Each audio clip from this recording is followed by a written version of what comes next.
I thought we could start with a few brief introductions, so if we could just go along and could you please introduce yourself and talk a bit about what you do, and then we can get started on today's discussion. So if we want to start with Natasha. Thank you. Hi everyone, my name's Natasha Devon, and my job involves going into about 3 schools a week throughout the UK and increasingly beyond throughout the world. And when I'm in there, I deliver talks, but I also conduct research with teenagers. And I ask them, when they look back on their education, what's missing from their personal health and social education lessons. And the answers that I get are giving me a glimpse in their day-to-day mental health challenges. So it's things like exam stress, bullying, being LGBTQ in the modern world, social media, body image. I find experts in neuroscience, psychology, psychiatry who give me a clinical evidence base, and I translate that evidence base into something that's hopefully relatable for an audience of teenagers. And I've been doing that now for 12 years. And when I first started doing the job, the question I was most often asked by students was, I've got this friend and I'm really worried about them and I don't know what to say or what to do. And quite often I suspected that the friend was them. But now, the commonest question that I get asked is, I'm worried about an adult in my family. My mum, my dad, my auntie, they just won't acknowledge that they're struggling with their mental health. And what that told me is that there's this massive chasm in understanding between the generations. And this is actually backed up by research. I did some work recently with a graduate recruitment agency called Milk Round. And what they found was that people are leaving university with really high levels of emotional literacy and relatively low stigma when it comes to mental health issues. But when they enter the workplace, about 75% of young people are saying they would be afraid to talk to their boss if they had a mental health issue, and they would never ever take a mental health sick day, despite being entitled to that. So my latest campaign is called Where's Your Head At? And it's all about looking at revolutionizing the workplace and the way that we think about and treat mental health in the workplace. Because I think if we're going to have a revolution in mental health, that's one of the key areas that we need to focus on. Hello, my name is Kevin Hines, and in the year 2000, I attempted to die by my hands by way of jumping off the Golden Gate Bridge. It was the single worst action of my entire life. It happened because I was diagnosed with bipolar disorder, type 1 with psychotic features, and I could not cope with the diagnosis any longer. I was in such a state of depression and pain that I believed I had to die. I believed I had no other option, no other course to take. In the midst of my attempt, a sea lion circled beneath me to keep me afloat in the water. When I got to the Coast Guard boat, when they retrieved me from the water, the sea lion had exited right before they arrived. They pulled me onto the flatboard and they asked me a question. Why? And I had no logical answer for their question. I said, I don't know. I thought I had to die today. And I vividly remember the senior officer on the boat saying, son, do you understand how many people we pull out of these waters that are already gone? And I said, no, sir, and I don't want to know. He said, I'm going to tell you anyway. He said, young man, this unit alone has pulled out 57 dead bodies from these waters, and 1 live one, me. 99, the jump from the Golden Gate Bridge is 99% fatal. In the last 83 years of that bridge being erected, 99% of those who have leapt off that bridge are gone. They never get to tell their stories. I'm graced with the gift of a second chance at life, and after that second chance at life, I made it my mission to try to help other people around the world stay here. I work tirelessly, like everyone else in this room, on this panel, to do everything I can to be a part of the suicide prevention effort of my home country, the United States, and around the world. We try to find people who are in pain and show them that they can survive their pain no matter how great, that they can survive that pain in spite of it, despite of it, to thrive someday. And we do that through the Kevin and Margaret Hines Foundation, which I run with my wife. And I get letters from around the world saying how this story has affected and challenged and helped someone stay alive and change their life. Our goal is to help people be here tomorrow and every single day after that. We wish for people who are silencing their pain to come forward and to be honest about it, because we believe a pain shared is a pain halved. When you keep it in, when you bottle your pain, it only bubbles and festers and grows, and it bursts in things like rage, aggression, violence, substance use disorders, suicidal thoughts, ideas or actions, eating disorders, and depression. When you share your pain to someone willing to empathize with it, you can fight it, you can beat it, you can defeat it one day at a time.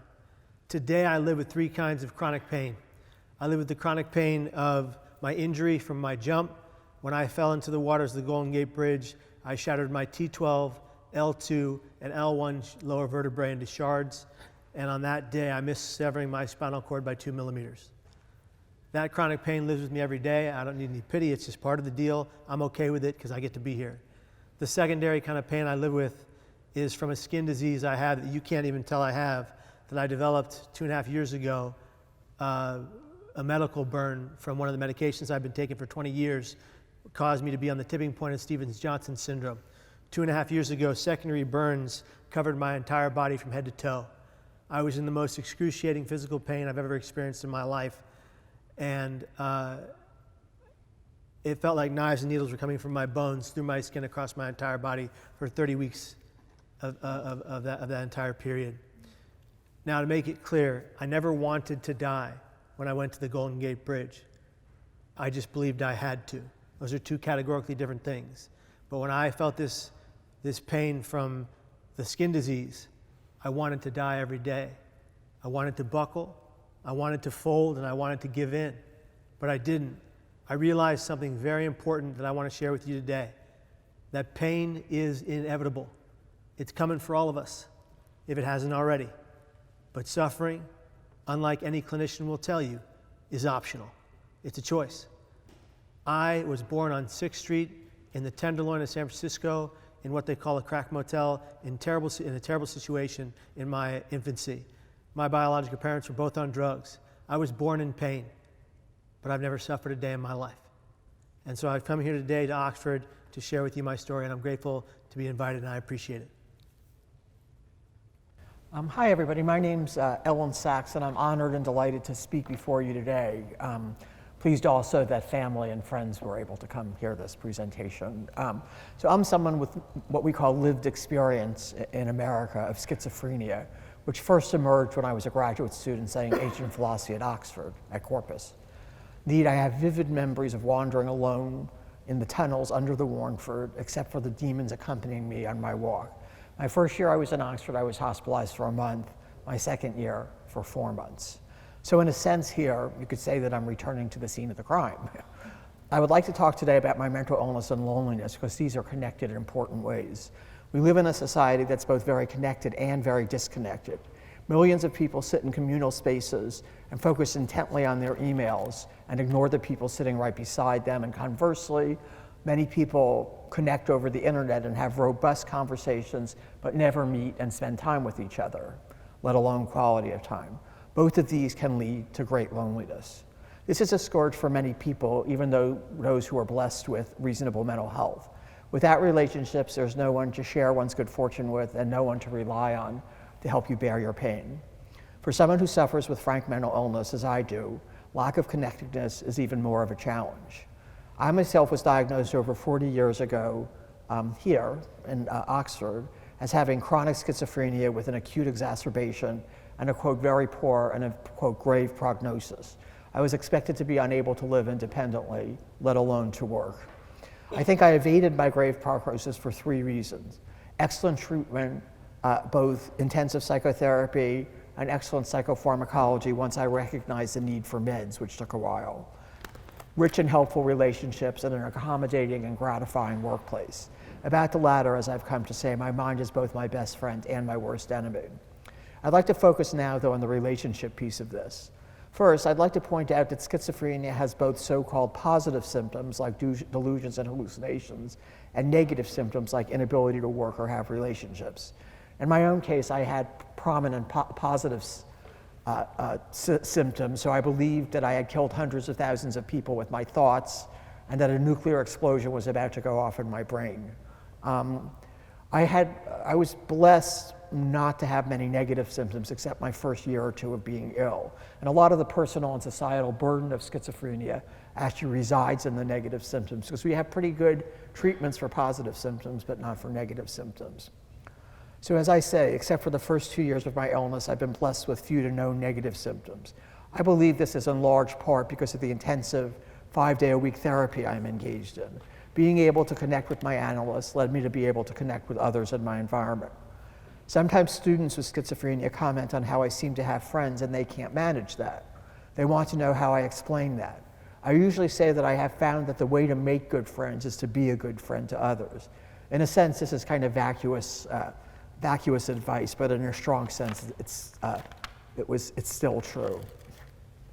But why are relationships so important to people like me with schizophrenia? Relationships give one's life a meaning and a depth.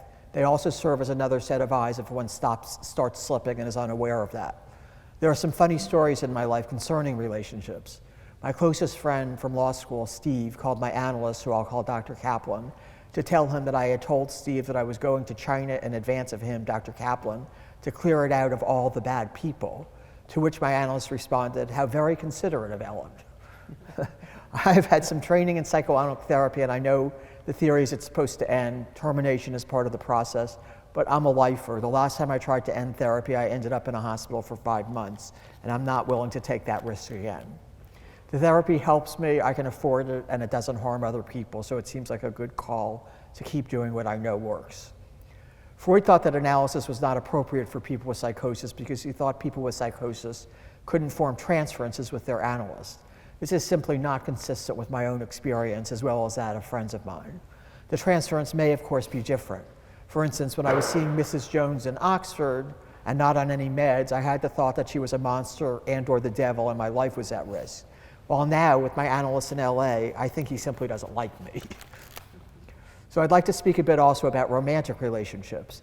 As a high school student and college student, I dated normally, but when I became ill at Oxford, that part of my life went by the wayside. I actually went 18 years without a date. I was too burdened by internal demons to be able to have space in my life for romantic relationships. Many years later, I fell in love with a man named Will. Will is here in the audience with us. Wave your hand, Will. There he is. He had been a librarian at USC, and I used to try to flirt with him, but it didn't seem to work. But then we connected and spent our first real date at the beautiful Poppy Reserve in Lancaster. I felt bereft because I kept complaining how cold I was and was hoping he would put his arm around me, which he never did. But at the end of the day, he kissed me a long, lingering kiss goodnight. And the thought I had, and this is literally the thought that went through my mind, was, this is even better than getting an article accepted. In conclusion, we ought as a society to focus on helping people have good and important and deep relationships. This will make their relationships better and all of our relationships better. A more connected and less lonely population will lead to a better working society where people are happy and functioning to their maximal ability. Thanks for inviting me to this important event.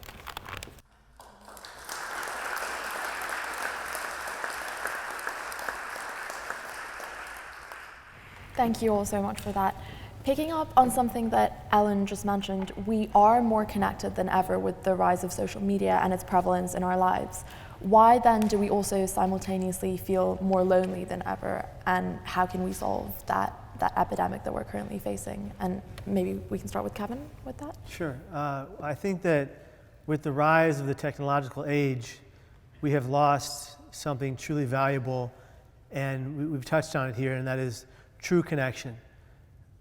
Touch, talk, hearing, smelling, all of our six senses. We've lost that ability to go outside and even go for groceries anymore because we can just order it online. Everything has been pushed forward through the Uberification of life, and we have trivialized what used to be the norm. If you look into societies like those in Bhutan, where they measure gross national happiness and they still use a barter system, they're a lot more well-adjusted and happier in their familial settings, and they're a lot more communal than the societies we have here today around this country, around the globe, outside of their reach. I believe that if we are to truly solve the loneliness crisis we have in this country and around the world, we have to go backwards, in the sense we have to have days of our lives where we're not focused on our technologies. We have to have days in our lives where we put the technology down and we solely focus on reaching out, being there for one another, being present in every moment, and being real with people who are in pain. Because if we're going to reach the people in pain, we need to let them know how much we care and how much we love them. I recently saw or witnessed a situation in my own family where a family member solved a child in our family's crying by handing them an iPad. That's not the answer. We have to get to the root of the problem why the child is crying, not just hand them an iPad to be distracted from their pain. And I believe once we do that, we could see a significant change in society, because when you see the levels of depression, suicide, and the rise in different diagnoses, you can correlate that as well to you can correlate the rise in depression and suicide to a lack of community. If we push those communities forward, like we're doing right here tonight, this is real. We're all here together. We're in this together. You can take what we say tonight and go utilize the lessons learned and put them out into your worlds, and you can affect the change in someone's life today. You could be the determining factor into someone like me who was on that bridge not attempting to die by my hands. You could save a life. I remember once I went across the street from campus to the USC hotel, and there was a kind of coffee table and 4 or 5 students sitting around a table, and they were each on their phone. They were sitting right next to each other, but they were all focused on their phone. So I totally agree with what Kevin says. Yeah. I think sometimes it's easy to blame technology as a causal effect. And some of you might know, I was very briefly the government's mental health champion. I lasted 9 months, which is how long it takes to grow a baby and become completely disillusioned with the political system in this country, it turns out.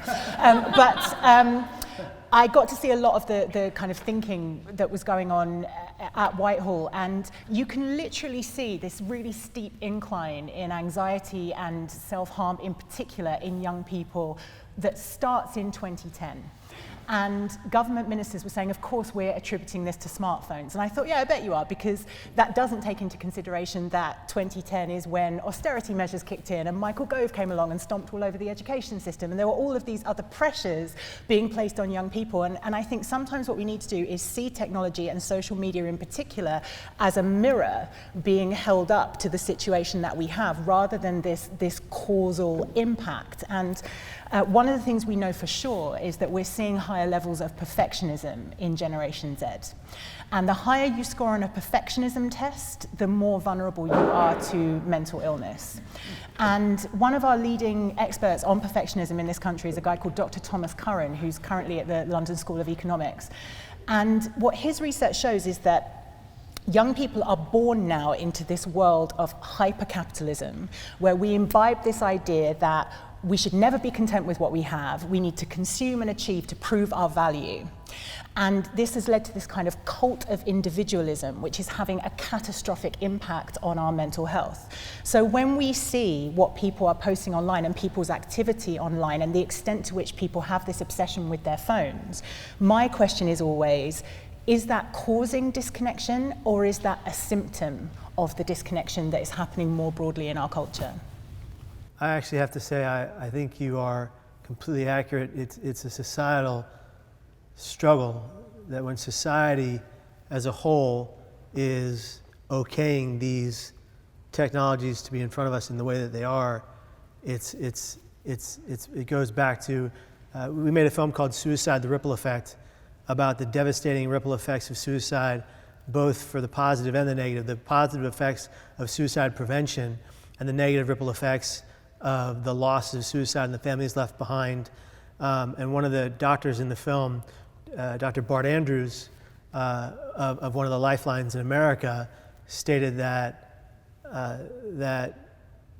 the rates of depression and suicidal ideation and suicidal crisis and suicides more than not represent society as a whole being, I'm losing the right word, but it's a cultural issue more so than it is an issue of the individuals. Mm-hmm. So just picking up on that, looking at society, like you said, and in a world that's as fast-paced and perfectionist as ours, in the midst of all of that, what solutions can we look to combat anxiety? And picking up on something that Kevin said, how can one save a life? I've actually been a part of, my friends, my family, and people I don't know often reach out to me who are in suicidal crisis. And we haven't lost a person who's done that yet. And the way we go about that is multifaceted. I will get on the horn and call the lifeline. They will get on with the police and ping the phone of the individual who's in pain. We will get to them physically and physically keep them from dying. We've done that many times with my wife who's in the room. And when it's not such a dire situation, but it's potentially a dangerous situation where the person is not necessarily imminently suicidal, but it's talking about suicide, talking about self-harm, we've been able to reach them in their time of need just by being there, sometimes over the phone, sometimes over FaceTime. So we're using technology for good in that sense. And it really sums up, I think, to knowing how to ask the question to someone in that much pain. Hey, I'm worried about you, I care about you, I love you. Are you suicidal and have you made a plan to take your life? That doesn't put the thought in their mind, gives them permission to speak on their pain. So, asking them those questions, being bold, but looking at them with calm, cool, quiet eyes, but while also making sure to be thorough about what they're potentially about to do. Ask the questions you need to ask, be bold, and make sure they know how much you care. Those three things can really help them recognize their true value. And if people can be in that much pain and recognize that somebody loves them or cares for them or has compassion, even better, compassion for them or empathy, they can see the light at the end of the tunnel and they can see the forest through the trees. So, sorry.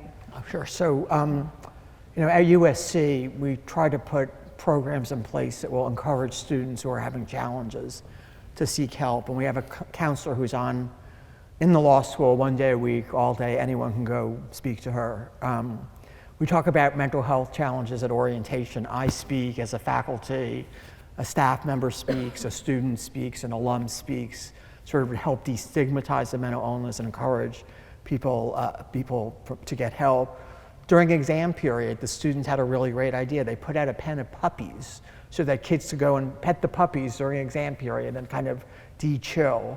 And we started something at my institute called Pro to Pro, professional to professional. It's sort of a listserv for working people who have mental health disorders to connect with each other online. They can do it in a way that they're anonymous, so there's not much risk. And that seems to be something that's really proving helpful to people. Yeah, I think we often talk about people who are in crisis, and we don't acknowledge that all mental health issues exist on a spectrum. And just as, if I cut my finger and I don't do something, if I don't put some cream on it and a plaster, worst case scenario is I could get blood poisoning and die. In just the same way, if I'm under really chronic stress and I have no outlet for that, I'm not able to seek the help I need, the worst case scenario is that I could die, because it will become worse and worse over time. And for me, I think it's looking at it on a micro level, because at the moment I feel like we're being carried along on a wave. I always think of life as being a bit like Netflix. You know when you watch Netflix and it suggests the next episode of what you're watching, and then before you've really had time to think about whether there's something else you should be doing, it's kind of the credits and you think, yeah, maybe I'll watch that thing. And we're having all of these decisions made for us, and a lot of the time they're not serving our well-being. And our habits are so important. Dr. Rangan Chatterjee is one of the experts I work with, and he has evidence to show that as little as 5 minutes a day doing something for our emotional health or our mental health, even something as simple as stretching, singing, whatever it is, can actually begin that pathway to change. So I think it's really starting small, I think, is the solution. So you just made a comparison there with mental and physical health. And school educational programs take physical health so seriously. We all have to go through physical health education, but there's nowhere near as much of an emphasis placed on mental health. Why don't people take mental health as seriously in the world at large as physical health, and what can we do to change that? Do you know what I think it is? I think we're very binary in our thinking around mental health. We think of people as being either well or ill. And we don't think about our mental health until after it goes wrong. And that's why I started asking teenagers what was missing from their PSHE, because I think we're getting it wrong. When people begin a conversation about mental health, they always begin with that statistic that everyone knows. They say 1 in 4 people will experience a mental health issue.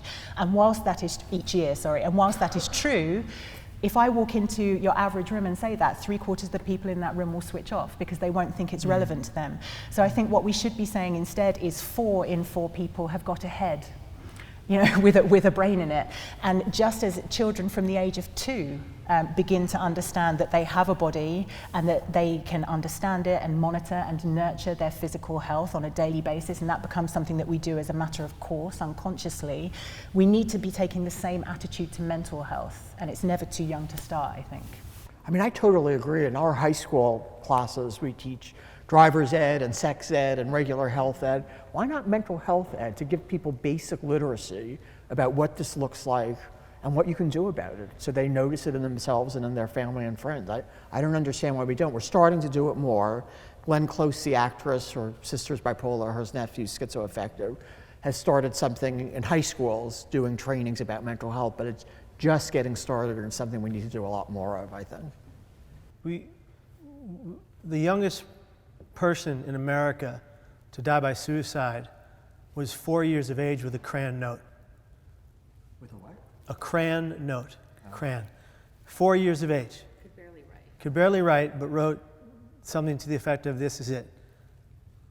That's unacceptable. I think that, like we're talking about, in order to change a society, we have to help that society grow from childhood to adulthood, learning resilience and the ability to survive pain, and learning that if they have a mental health crisis or challenge or struggle on a spectrum, that they are treated and cared for, but that they're educated from a 4th grade level up about mental, brain, mind, behavioral, social, and emotional wellness.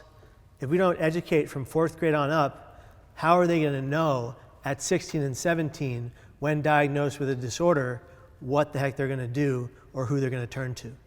I think that was one of the greatest mistakes a great many of our countries have made, was not educating our 4th grade children on brain health. We all have a brain, we all need to take care of it, and yet nobody knows what to do when they're struggling mentally when they first get diagnosed. Thank you. And then one of my final questions before moving to the audience is, what new challenges, if any, do you think that we'll face over the next decade in responding to mental health issues, and how can we deal with them? I mean, to me, the two huge issues are access to care, getting treatment. I've done a study with some folks about, quote, high-functioning schizophrenia, so we have MDs and JDs and PhD candidates and full-time teachers and so on. I asked my collaborator, who's an expert in schizophrenia, what percentage of people with schizophrenia are high functioning in our sense, professional, managerial, et cetera. He says, "I don't know, Elyn. The real question is how many could be if we devoted proper resources." And I think that's exactly right. So one issue is we really need to step up and provide the resources. And the second issue, I think we need to study how to get people to want care so we don't have to use force. And I think it's possible. I have some ideas how to study that, but I think it would be an important, advance if we could get to that place. I think that the challenge is going to be implementing structural change, because it's a cliche, but the more you think about mental health, everybody always ends up in the same place, which is that we need some kind of revolution, because the way that our society is structured is fundamentally at odds with our well-being. And that's why I'm focusing on workplaces, because there are so many toxic ideas that exist, and old-fashioned ideas as well, that we know aren't true anymore, that don't reflect the realities of the way the human brain works, that are prevalent in workplaces, and it's making people sick. But ultimately, it takes a lot of time and energy to persuade people that to change their business won't affect their profit margin. That's something that I'm trying at the moment, and it's soul destroying. You know, to be met with I've been really spoiled, I've realized. Working in schools, everyone's really enthusiastic about mental health. You go into workplaces and you're met with a sea of reluctant faces, and that to me is the challenge. How do you get those people on board? Sorry, did you want to say something as well? I think they covered it. Okay. Great. And then my last question before we move to the audience is going back to the distinction between mental and physical health. It seems that, going back to what you said about the workplace, if someone is too ill physically to go into work, there wouldn't be any question of going in, but it's often seen as weak if someone doesn't go to work or to school or to classes at university because of mental issues that they may be facing. And I just wanted to ask, and I know it sounds like a very difficult question, but how can we really get to the root of addressing that problem? Well, I think first of all we need to understand that the brain and the body don't exist in silos. We've got a few stages to go through before we get here, but in my utopia we don't talk about physical health and mental health, we just talk about health. 8 out of 10 primary age children, for example, who go to their school nurse with stomachache, the reason their tummy hurts is they're experiencing anxiety.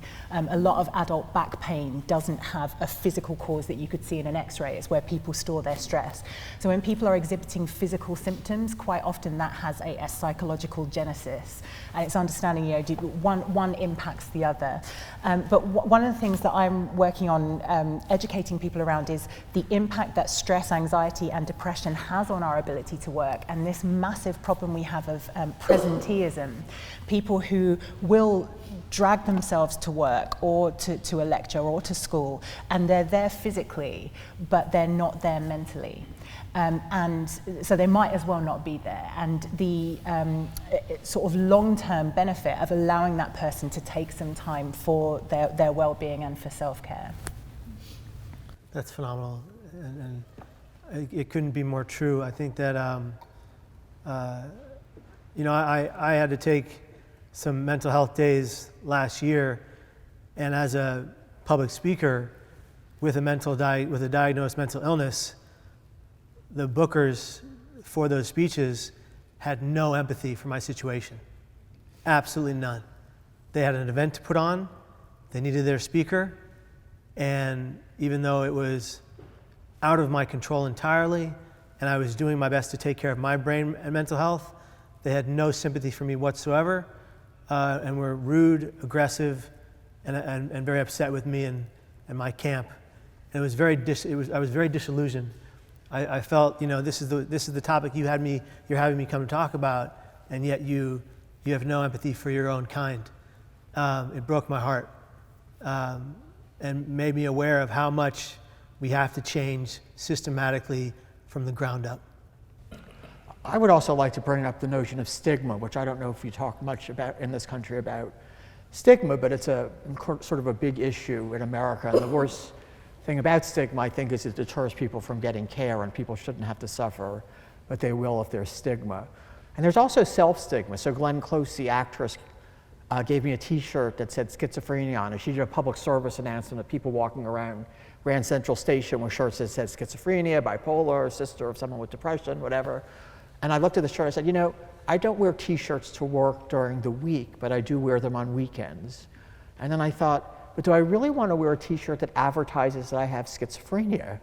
And I thought, and I've also had cancer, and people wear armbands and pins and shirts with pride and solidarity and without shame. And it should be that way with schizophrenia, but we are just not there yet. Thank you. We'll open up to questions from the audience now. So if you have a question, please raise your hand, wait for the microphone to come to you, and stand up while asking your question. And please also address your question to all the panelists. And can we start here?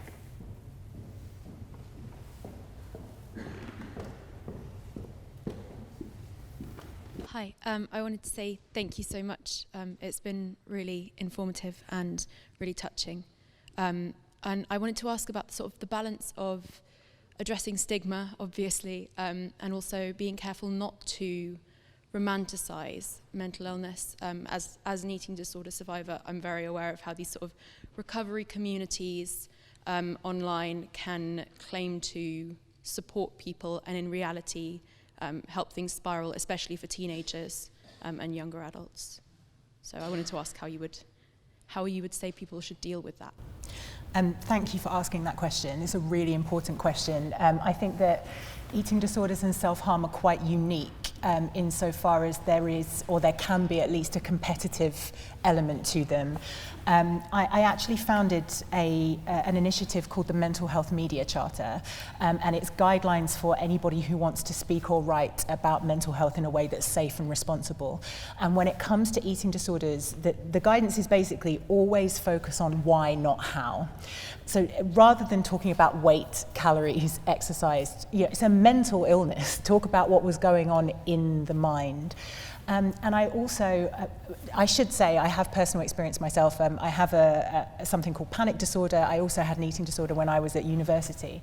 And one of the things that I think is missing from the narrative, certainly in the UK, is managing an ongoing mental health condition. All the stuff we see in the media is very much, here was my lowest point, and now I'm well, and happily ever after. And I say panic disorder is no longer an impediment to me being successful or happy, but that's because every single day I manage it, and I've had to learn how to manage it. And I think that's what people need to hear, that I'm neither a tortured genius nor a person at my lowest ebb. I'm just a human trying to survive life. In my experience, we created a 10-step guide to better brain health and well-being that includes science-based, evidence-informed tools for better brain health that are common sense tools that anyone can use to get at least a little bit better. And when doing that and sharing it with people in a non-sensationalistic, educational but entertaining way, they're able to write in how that affected their mental health. And the letters we got in from Peru, China, Africa, Japan, and America were that in 6 to 9 months of using the program, they saw a significant betterment in their brain health and well-being. And that was all due to approaching it in a way that was appropriate and not romanticizing the day of my attempt or things like that. I agree that romanticizing is something that we should kind of stay away from. It's nothing romantic about being really ill. Thank you so much. I really appreciate that. Thank you. We have another question. Could we go to the hand in the back row? Hi panel, thanks so much for coming here. So just a question about like the prevention of these sort of, this huge mental health burden associated with depression, anxiety disorders, and all of these sort of conditions. Studying clinical neuroscience here at Warnford at Oxford, we have all these lectures about how antidepressants, are really such a blunt instrument, and we really need, like, it from what we've studied, like more preventative sort of institution-based sort of programs to prevent things early before they kind of develop later in life and worsen and become exacerbated. What sorts of things do you think that society as a whole, in terms of paradigm shifts, in terms of the way that we conceptualize ourselves, maybe potentially adopting Eastern philosophical views about the self and about our relationship to the world, what kinds of paradigm shifts do you think that individuals and institutions, schools, workplaces, as you were discussing before, can kind of introduce within Western society to just have a large impact upon people's mental health and kind of prevent against these really rampant psychiatric conditions? I think that one of the greatest things we're not talking about on a large scale is our gut to brain health. And it's one of the things that food can be our medicine, and our medicine can be our food. And I think that we are forgetting that our gut membranes are directly connected to our brain, and whatever we consume affects our mood, our actions, our irritability levels, our struggles, and our mental health conditions potentially. And I think that if we were to share the message of not just healthy eating, but the right kinds of foods to feed your brain and your brain health and well-being with children as they're growing up, and implement those strategies and tools and everything we know about gut to brain health today and that science into our education systems, as opposed to feeding our students food that should not be consumed because it's been so overly processed. I think we could change a lot of lives. In America, forget move away from the childhood aspect of it. In America, in every military base I speak at, they have 5 essentials: Starbucks, Taco Bell, Subway, McDonald's, and Burger King. In every single military base I've ever been to speak in the country, that's what they're consuming on a daily basis, and we're wondering why they're so overly depressed. It has a lot to do with the consumption of those terrible and horrible food. It's not real food. It doesn't come from the ground. It's manufactured in a plant. It's completely inflammatory. And if we could help people understand the levels of inflammatory foods and non-inflammatory foods, we could help change a lot of lives in a large-scale way. I would like to speak for a minute about early intervention. That actually is going to be the topic of the year for the coming year at my institute. We're going to collaborate with Harvard Medical School on that. So that's really an important issue. The thing is, there's what we call prodromal symptoms, sort of right before someone really develops full-blown psychosis or whatever. And the thing is, if you take a group of kids who are prodromal, only a certain percentage of them are going to actually go on and develop psychosis or real illness. I think it's a third, I'm not positive, maybe it's a half. So you can't just give everybody medication, because then you're medicating people who have no need for it. So we try to put other kind of psychosocial treatments in place. But it's an interesting challenge, because you just don't really know what to do in that circumstance. For me, if we're going to talk about a paradigm shift, I think it's understanding the impact that stress has. There's some really interesting research on this, that increased testing on very young children, combined with taking away coping mechanisms, so less physical education, less music, less art, less drama, has actually meant that the impact of stress cumulatively on young people's growing brains has crossed over into what can be measured as trauma. So it's actually having a traumatic impact, and that can affect brain development. Stress, as you know, I don't want to, tell you, about this a lot more than I do, but it can be helpful to a point. But then after that point, shrinks your synapses, interferes with your ability to retain information, think creatively, problem solve, and yet so many people wear their stress as a badge of honor. And I think we need to stop fetishizing almost overwork. And that involves a really deep knowledge, I guess, of, it's a really existential question. What's the point of life? Why are we here? Just leave you with that. Thank you. Do we have another question? Could we go to the hand on the third row?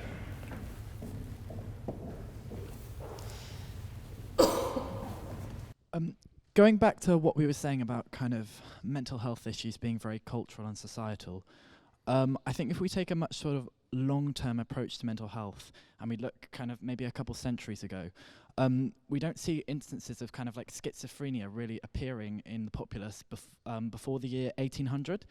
And we also I was reading today about African communities and how their societies are far more kind of communal based, whereas Western values heavily to do with Christianity and capitalism have emphasized the individual, and part of that has kind of been the individual kind of bearing their own guilt and bearing their own sin, whereas perhaps in African tribal societies it's a very kind of communal outpouring. For example, in lots of these societies which I was reading about, they would experience quite physical trauma because they don't have the same sort of healthcare that we have, and they experience death perhaps on a far more regular basis than we do, but yet they have massive like celebrations and dance festivals and music celebrations. And when you compare the output and the levels of depression amongst these societies, you see depression is far more common amongst Western individualistic societies than it is amongst communal societies. And I just sort of wonder, with kind of like the trend of urbanization, where, you know, we're becoming even more depersonalized in larger spaces, and the kind of the way in which capitalism has so often subsumed Western society at the moment, is this kind of trend irreversible? Is it inevitable that our mental health it cannot repair whilst we live in the sort of structural society that we live in? We're talking about kind of like paradigm shifts at the moment, but is the paradigm shift that we really need, just like a wholesale reform of our society, impossible? Can we only ever manage mental health rather than prevent it? God, I hope we can prevent it. I hope that we can shift the paradigm around the world, because if we don't, we're going to be in a larger world of trouble than we are today. I don't certainly have the answers as to if we can or can't, but I hope, wish, and pray that we will. I agree with what you're saying, that it is going to take a fundamental revolution. However, I also think there is a bit of a myth that mental health issues have just sort of popped up recently, whilst they are getting worse, and you can measure that absolutely empirically. It's that mental health issues were understood and discussed differently historically. So if you look, like even in Julius Caesar, Shakespeare's Julius Caesar, the character Portia says, "I've inflicted upon myself a voluntary wound." You know, she's talking about self-harm, and yet when people talk about self-harm in the media, they're like, "Oh, it's teenage girls today," and you know, suddenly it's this new trend, and that's simply not the case. What I do think is happening is a really good book that I read called Crazy Like Us, which is by a guy called Ethan Watters, who writes for the New Yorker. And what he said is that America essentially exported its definitions of mental illness to the world so that it could export its cures. And what he argues is that we're therefore losing, in different cultures, they had different ways of dealing with emotional distress and symptoms of what we would call symptoms of mental illness, which were much more holistic, but we're losing them because they're becoming homogenized and medicalized. And that maybe we need to go back, and because we can learn from different cultures. And I would definitely like to see us doing more of that. It's also the case, as I understand, that immigrants have a higher incidence of mental illness, so there's a kind of culture thing going on as well. And I was actually part of a group, this is a couple of years ago, I think it was in Florence, with a group called Open Mind Society or whatever. So around the table were 20 people, and this one guy was from Sri Lanka, and he says, when my patients come into the hospital, the whole family comes in with them. They're going to be in the hospital together, because that's just the way our culture works. Yeah. So it's, you know, part of it is that. I think we have time for one final question. Could we go to the hand in the second row? Hi, thank you very much. My question is about family units. You emphasized a lot on the importance of healthy relationships on mental health. And I think one of the earliest and most important relationships that we human beings can learn from is actually our relationship with our parents. And the attachment styles can really shape our future relationship styles with other people. So I'm just wondering what your thoughts are about family role, the role of family in helping people with mental health. You know, when you're lucky enough, like I am, to have a family that supports you through your struggles, for the most part, it's a much easier path to walk. My father, when I attempted off the Golden Gate Bridge, my father was the first at the hospital. He asked for a cot to sleep there right next to me during my entire stay. On the moment that visiting hours were up, the 2 steroidal orderlies came in, and they could barely fit in the door at the same time. And they said, "Mr. Hines, you're going to have to leave. Visiting hours are over." And he said, "I'm not going anywhere. Get me a cot." I said, "Mr. Hines, I'm so sorry. We don't do that here. You're going to have to leave, or we're going to have to force you." He stood up and said, "I'm a 3rd-degree black belt in judo. You can do one of two things right now. You can get me a cot, or you can get me a cot." And you know they got him a cot. And he lay there with me every day. He didn't change. He didn't shower. He didn't shave. He took off his jacket. He took off his tie, and he held my hand as the IVs were dripping, morphine inside me, and he prayed. And every single day that I was okay to be given visitors after my surgery, people came in droves to support me to get better. And initially, that was what led me to make a decision with my chronic and regular thoughts of suicide. And that decision was that no matter how painful it was going to get, I was never going to die that way, because I got to see the reaction of those who would have been left behind had I passed. And I have a responsibility to survive that pain. That's how I look at it. I can't speak for everyone, but I can say that when you're lucky enough to have a family or a family network, the family can be those you choose, not necessarily those you're born to. But when you build that family network and they support you, it's like nothing else in the world. And my wife is now my main support and my caregiver and the love of my life and my best friend. And if it weren't for her, I'd be gone 10 times over. And so finding those people for you is I believe, imperative. So I think there's evidence that if your family's involved, you have a better prognosis. I'm very close to my family. I speak to my parents pretty much every day. But we really don't talk about my mental health challenges. And when they read my memoir, they were surprised. They thought I had broken down at Yale, but been fine for the intervening 10 or 15 years. And in fact, I had multiple episodes. And they were hurt that I didn't tell them. And the reason I didn't tell them was when I first became ill, I had already been living independently as an adult for several years, and I did not want to go back to being the kid in my family of origin. My parents also worry a lot, and they don't do supportive that well. So even though I love them dearly, it would not have been useful to me for them to be involved. So it's not one size fits all. You got to figure out what's going to work for you and then try to execute that. Just following on from what Kevin said, I mean, they fuck you up, your parents. They may not mean to, but they do. And 'twas ever thus. But I think just to kind of come full circle and maybe leave this discussion on a note of optimism, when you look at it's like Elyn said, when you look at the groups in society that are particularly vulnerable to poor mental health, they are the ones who are least likely to feel like they belong. It's first-generation immigrants, it's people with learning differences, it's people with physical disabilities, it's LGBTQ people. And what social media and the internet does, for all its faults, is it plugs us into a community of like-minded people. And I think you can find that sense of belonging and community now because you have access to the globe. And I think it's important to remember that for all its faults, social media does have that plus side, and that's what it was invented for, and that's what we should be using it for. So we do actually have time for one last question. If we could go to the hand at the member in the black sweater. Well, first, thank you all for being here. It's really amazing. I'm bipolar. I'm 26 and I've been diagnosed, I think, 6 years ago.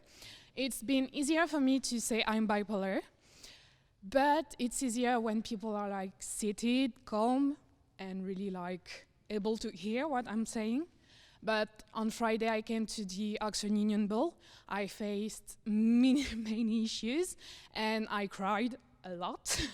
And when I try to say I'm bipolar and I'm on the slippery slope right now, it's really complicated. So for a child, doing a test in class, having a panic attack, or someone on the street having social anxiety, or me, being at a ball and facing issues. What's your advice for people having a health problem and having to say, I have this problem in a situation that is too difficult for them? It's okay. Please don't apologize. Don't apologize.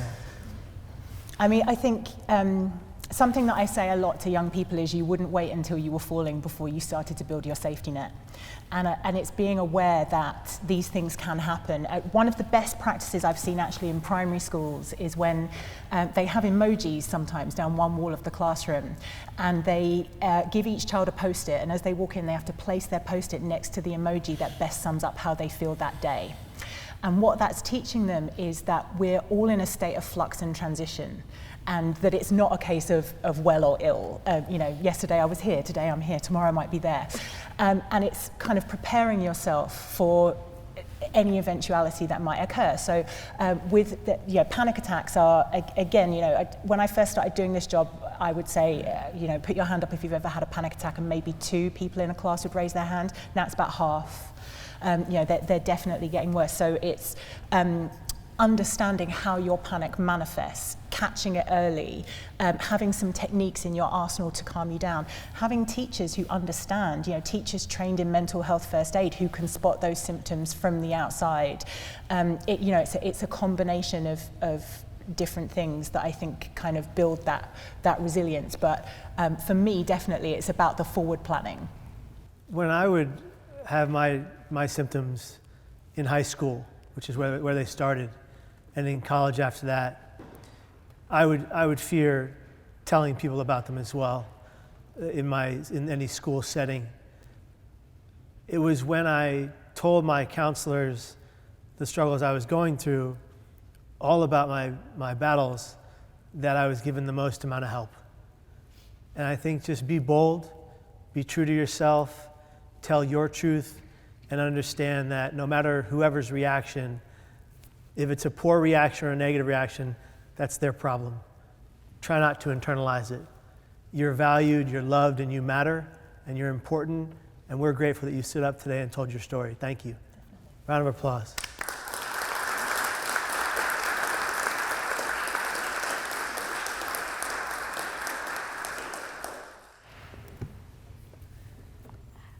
Thank you so much for coming, and thank you so much everyone for coming here today.